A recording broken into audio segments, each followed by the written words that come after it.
Regression is taking data to make a line that can predict an output given a certain input.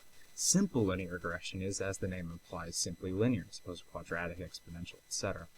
Here we have an example of a plotted simple linear regression. As you can see, there is data collected on a scatter plot. The mean and standard deviation are used to calculate an equation for the dotted line, which indicates the trend of the data. This equation allows one to predict what an output in this system might be for a chosen input. So you might ask, that's great, no, I see how this is linear, but why the probabilistic part in linear probabilistic modeling? Well, we're not only able to predict a value, but we're also able to be precise in what the chances are that that value is a certain value. As you can see by the now added bell curves, probabilities at play. At each point of data, there is a bell curve centered at the regression line. This visually represents the chances an input will give a certain output. It's normally distributed. Data near the line is more probable, but that doesn't mean they can't stray. Judging by, as you can see in the data points given, they do stray from that center line. What this allows us to do is ask one of our favorite questions, something like, what's the probability that the output is one standard deviation away from the center, given a certain input?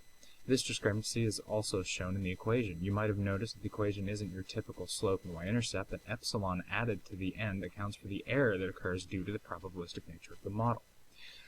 So, like plain linear regression, this model is so general and nonspecific that it can be applied to any bivariate data set, which means any discipline of engineering. To this model in action, let's look at a lens.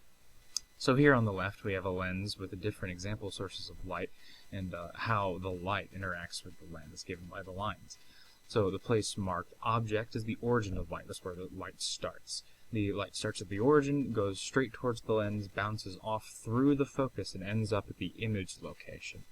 Changing the distance between the straight line and the object changes the distance between the line and the image. So the height between that image, or the height between that object and that center line, will change the image height as well.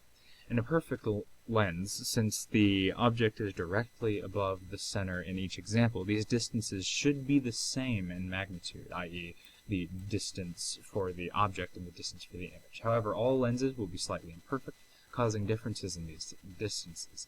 The middle table shows an example of some object and subsequent image distances for a lens. The data is displayed in a scatter plot to the right, as well as with the simple linear regression line atop it. We can see a regression line for the data that includes that error epsilon, and that error allows us to be more sophisticated and precise